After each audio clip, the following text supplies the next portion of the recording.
Hello friends, welcome to my channel online learner साडा। Friends, आज video रे आमे मुगल साम्राज्य विषय रे पढ़िबा। यार पार्ट 1 मु देछि, जो माने देखि नांती प्लेलिस्ट रे रहिछि, जाई देखि देबे। आज प्रश्न होछि, अकबरଙ୍କ पिताଙ୍କ नाम कोन? उत्तर हुमायून। अकबर हुमायून ओ हमीदा बानु बेगमकर पुत्र थिले। परवर्ती प्रश्न, हुमायून मृत्यु परे अकबर अभिभावक रूपे किए शासन कार्य परिचालना करुथिले? उत्तर हेउछि बैरम खां। परवर्ती प्रश्न, हुमायून मृत्यु परे किए मोगल मानकु परास्त करी दिल्ली और आग्रा अधिकार कले? उत्तर हिमू शेर शाह वंशर राजा मोहम्मद शाह आदिलकर सुयोग्य मंत्री और सेनापति थिले। अकबर बैरम खां साहाय्य हिमू को 1556 ख्रीष्टाब्द द्वितीय पानीपत युद्ध रे परास्त करथिले। परवर्ती प्रश्न, अकबर बैरम खां साहाय्य हिमू को 1556 ख्रीष्टाब्द जो युद्ध रे परास्त करथिले, से युद्धर नाम कौन? उत्तर द्वितीय पानीपत युद्ध।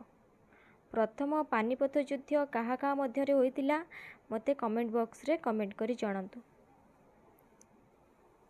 परवर्ती प्रश्न, राजा मानसिंह केउ राजांकर प्रधान सेनापति थिले? उत्तर अकबरंकर प्रधान सेनापति थिले। जेतेबेले मेवारर राणा प्रताप सिंह अकबरंक बसता स्वीकार करनथिले, तेणु अकबर मानसिंह को राणा प्रताप राज्य आक्रमण करने पई पठाइथिले। सेतिपई 1576 ख्रीष्टाब्द हलदीघाट युद्ध रे मानसिंह नेतृत्व में मोगल माने राणा प्रताप को पराजित करी चित्तौर दुर्ग अधिकार कले। यही युद्ध को हलदीघाट युद्ध नाम नामित करा जायछि।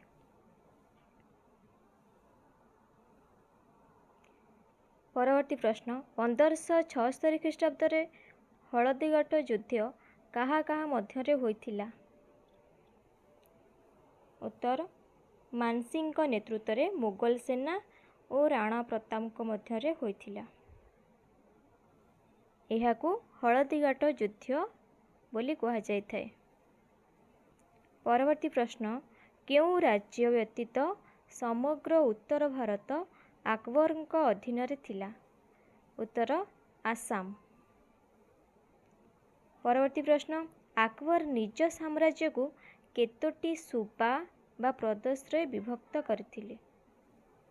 उत्तर 15टी सूबा।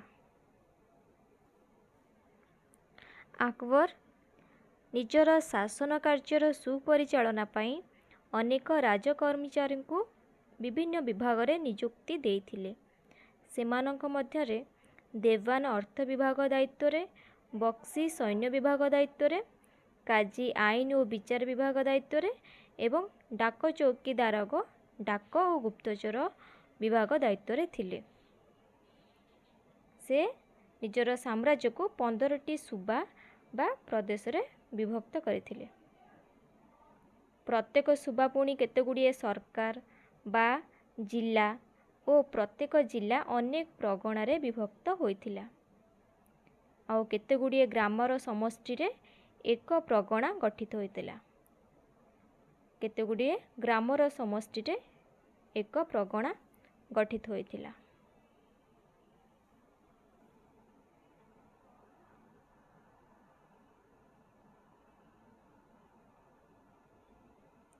सूबार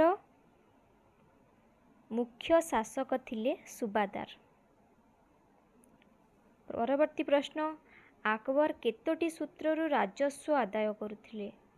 अकबर 2टी सूत्ररु राजस्व आदाय करुथिले।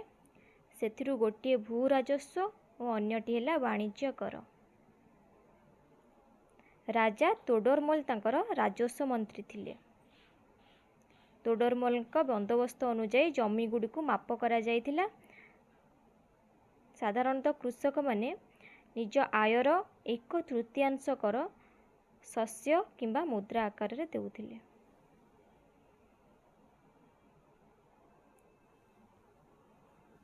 ତେଣୁ ଉତ୍ତର ହେବ 2ଟି। କିଏ ଆକବରଙ୍କର ରାଜସ୍ୱ ମନ୍ତ୍ରୀ ଥିଲେ? ଉତ୍ତର ରାଜା ତୋଡରମଲ। ପରବର୍ତ୍ତୀ ପ୍ରଶ୍ନ, ଆକବର ମନସବଦାରୀମାନଙ୍କୁ କେତେ ଭାଗରେ ବିଭକ୍ତ କରୁଥିଲେ? ସୈନ୍ୟବାହିନୀକୁ ଅଧିକ ଶକ୍ତିଶାଳୀ କରିବା ପାଇଁ ଆକବର ମନସବଦାରୀ ପ୍ରଥା ପ୍ରଚଳନ କରିଥିଲେ ଏବଂ ମନସବଦାରୀମାନଙ୍କୁ ମଧ୍ୟ କେତେ ଭାଗରେ ବିଭକ୍ତ କରୁଥିଲେ? 33 ଭାଗରେ ବିଭକ୍ତ କରିଥିଲେ। ଏହି ମନସବଦାରୀ ପ୍ରଥାରେ ରାଜକର୍ମଚାରୀ, ସାମନ୍ତ ଓ ସେନାପତିମାନଙ୍କୁ ଏହି ପଦବୀ ମିଳୁଥିଲା। ମନସବଦାରୀମାନଙ୍କୁ 33 ଭାଗରେ ବିଭକ୍ତ କରିଥିଲେ। ବିଭିନ୍ନ ଶ୍ରେଣୀର ମନସବଦାରୀଙ୍କ ଅଧୀନରେ 5ରୁ 10,000 ପର୍ଯ୍ୟନ୍ତ ସୈନ୍ୟ ରହୁଥିଲେ।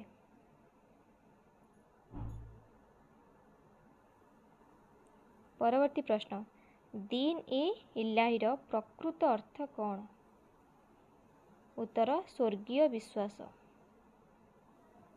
ପରବର୍ତ୍ତୀ ପ୍ରଶ୍ନ, ସବୁ ଧର୍ମର ସାର କଥାକୁ ନେଇ ଆକବର ଏକ ନୂତନ ଧର୍ମ ସୃଷ୍ଟି କରିଥିଲେ। ତାହାର ନାମ କ'ଣ? ଉତ୍ତର ଦୀନ-ଇ-ଇଲାହି। ଆକବର ଦୀନ-ଇ-ଇଲାହି ନାମରେ ଏକ ନୂତନ ଧର୍ମ ପ୍ରବର୍ତ୍ତନ କରିବା ସହିତ ସାର୍ବଜନୀନ ଧର୍ମ ପ୍ରତିଷ୍ଠା କରିବା ଉଦ୍ଦେଶ୍ୟରେ ଫତେପୁର ସିକ୍ରିଠାରେ ଇବାଦତ ଖାନା ନାମକ ଏକ ଉପାସନା ଗୃହ 1575 ଖ୍ରୀଷ୍ଟାବ୍ଦରେ ନିର୍ମାଣ କରିଥିଲେ। ସେଠାରେ ହିନ୍ଦୁ, ମୁସଲମାନ, ପାର୍ସୀ, ଖ୍ରୀଷ୍ଟ ଓ ଜୈନ ଧର୍ମର ପଣ୍ଡିତମାନେ ଆକବରଙ୍କ ଦ୍ୱାରା ନିମନ୍ତ୍ରିତ ହୋଇ ଧର୍ମଚର୍ଚ୍ଚା କରୁଥିଲେ। ସେଥିପାଇଁ ସବୁ ଧର୍ମର ସାର କଥାକୁ ନେଇ ଆକବର ଏକ ନୂତନ ଧର୍ମ ସୃଷ୍ଟି କରିଥିଲେ, ତାହା ଦୀନ-ଇ-ଇଲାହି ନାମରେ ପ୍ରସିଦ୍ଧ। ସେ ଧର୍ମ ଗ୍ରହଣ କରିବାକୁ କାହାକୁ ବାଧ୍ୟ ମଧ୍ୟ କରୁନଥିଲେ। ନିଜ ଇଚ୍ଛା ଅନୁସାରେ ସେ ଯେଉଁମାନେ ଏ ଧର୍ମ ଗ୍ରହଣ କରିବା କଥା ସେମାନେ ଗ୍ରହଣ କରୁଥିଲେ, କାହାକୁ ବାଧ୍ୟ କରାଯାଉନଥିଲା। ପରବର୍ତ୍ତୀ ପ୍ରଶ୍ନ, ଆଗ୍ରା ନିକଟବର୍ତ୍ତୀ କେଉଁ ସ୍ଥାନରେ ଆକବର ଏକ ନୂତନ ରାଜଧାନୀ ନିର୍ମାଣ କରିଥିଲେ? ଉତ୍ତର ଫତେପୁର ସିକ୍ରିଠାରେ। ଫତେପୁର ସିକ୍ରିଠାରେ ଏକ ବିଶାଳ ଫାଟକ ନିର୍ମିତ ହୋଇଥିଲା। ତାର ନାମ କ'ଣ? ତାର ନାମ ହେଉଛି ବୁଲନ୍ଦ ଦରୱାଜା।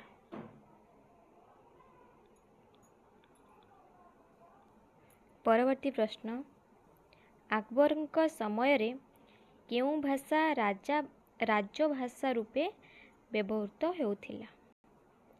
ଆକବରଙ୍କ ସମୟରେ କେଉଁ ଭାଷା ରାଜଭାଷା ରୂପେ ବ୍ୟବହୃତ ହେଉଥିଲା?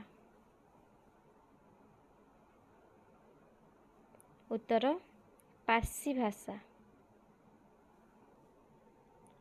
ପାର୍ସୀ ସହିତ ସଂସ୍କୃତ, ଆରବୀ, ହିନ୍ଦୀ ଇତ୍ୟାଦି ଭାଷାର ପ୍ରସାର ମଧ୍ୟ ଘଟିଥିଲା। ପରବର୍ତ୍ତୀ ପ୍ରଶ୍ନ, ରାମଚରିତମାନସ କିଏ ରଚନା କରିଥିଲେ? ଉତ୍ତର ତୁଳସୀଦାସ। ତୁଳସୀଦାସ ହିନ୍ଦୀ ରାମାୟଣ ରଚନା କରିଥିଲେ, ଯାହାକି ରାମଚରିତମାନସ ନାମରେ ପରିଚିତ। ଆକବରଙ୍କ ସମୟରେ ତାଙ୍କ ରାଜ ଦରବାରରେ ବହୁତ ପଣ୍ଡିତ ଥିଲେ।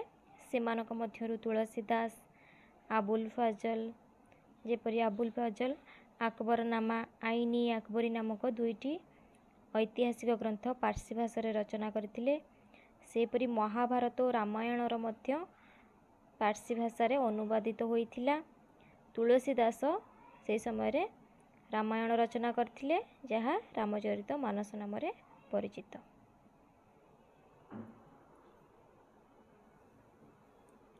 केते ख्रीष्टाब्द अकबर मृत्यु होइथिला? उत्तर 1605 ख्रीष्टाब्द से मृत्युवरण करथिले।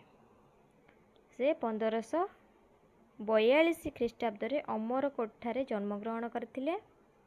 1556 ख्रीष्टाब्द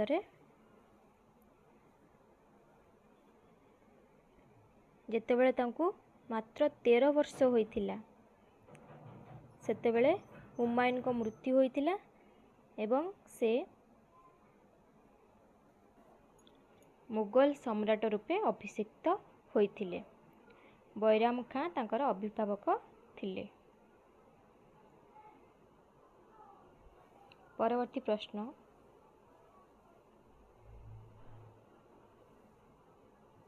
अकबर केते ख्रीष्टाब्द गुजरात जय करथिले? अकबर केते ख्रीष्टाब्द गुजरात जय करथिले? उत्तर 1572 ख्रीष्टाब्द से गुजरात जय करथिले। सेतेबेले से जेतेबेले 1572 ख्रीष्टाब्द गुजरात जय करथिले एही विजय को मनाइबा पई से फतेहपुर सिक्री ठारे बुलंद दरवाजा निर्माण करथिले।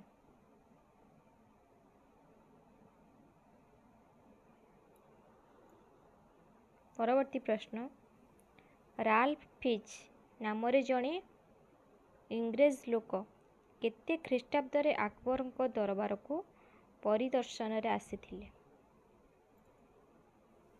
उत्तर 1585 ख्रीष्टाब्द अकबर दरबार को परिदर्शन आसीथिले राल्फ फिच।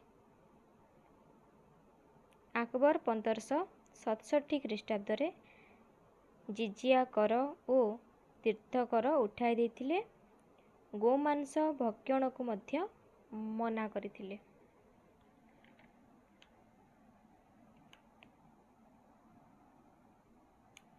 फ्रेंड्स, जदि वीडियो पसंद आसी सांग मान पाखु शेयर करंतु। सब्सक्राइब करि नथिले सब्सक्राइब करि दियंतु। धन्यवाद।